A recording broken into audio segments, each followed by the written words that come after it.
కాబట్టి మేము వాళ్ళకి విరాళం ఇవ్వాలనుకోవడం లేదు. ఆంజనేయ స్వామి టెంపుల్ నుంచి రండి ఇస్తాం, దత్తాత్రేయ స్వామి టెంపుల్ నుంచి రండి ఇస్తాం. అంతేగాని మీరు సాయిబాబా గుళ్ళు అన్నదానం చేస్తామంటే మేము ఎందుకు ఇస్తాం? ఒక ముస్లిం పక్కీర్కి మాకేమైనా ఇస్తున్నారా వాళ్ళు? గురు పౌర్ణమికి సాయిబాబాకి ఏంటి ఏ సంబంధము? మన హిందువుల్ని కొలిచినాడా?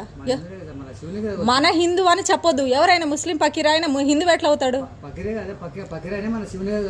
పక్కీరు హిందూ ఎట్లా అవుతాడయ్యా? శివుని కొలిచినాడా? ఎక్కడ ఎక్కడ కొలిచినాడు? ఎక్కడ కొలిచినాడయ్యా చూపించు. ఎట్లా ఎక్కడ కొలిచినాడు చూపి. ఏ చరిత్ర ఉంది? చరిత్ర ఏముంది? శివుని భక్తుడు అదే ఎక్కడుంది స్వామి? ఎక్కడుంది ఆయన శివుడు భక్తుడని?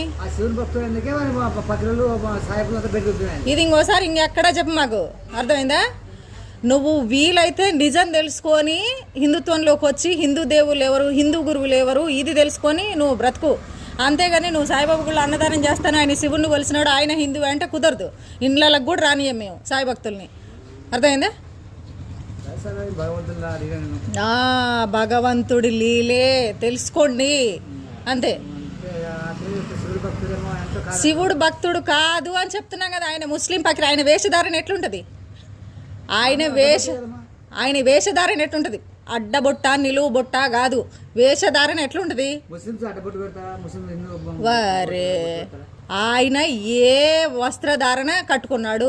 ఇండ్ల నుంచి అడుక్కుంటూ నెమలికలు ఇట్లా కొట్టుకుంటూ అడుక్కుంటూ పోతారు కదా పంచ కట్టుకొని, అది ఆ పక్కీరు. మరి ముస్లిం ఆయన హిందూ ఎట్లయినాడు? ఆయన ఏం చెప్పినాడు? అల్లానే దేవుడు, అల్లానే మేలు చేస్తాండి, అల్లానే నమ్మండి, ఇదే కదా ఆయన చెప్పి చచ్చిపోయిండు.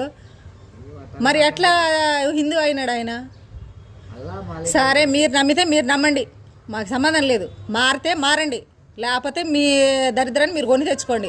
అంతేగాని హిందువుల ఇండ్లకి వచ్చి 2 జెండాలు ఉన్నాయి చూడండి. హిందువుల ఇండ్లకి వచ్చి మాత్రం సాయిబాబాకి అన్నదానం చేస్తున్నాము, గుళ్ళో భజన కార్యక్రమాలు చేస్తున్నాము అని అంటే ఒక్క నయా పైసా అయ్యాం. అదేందా? వెళ్ళండి.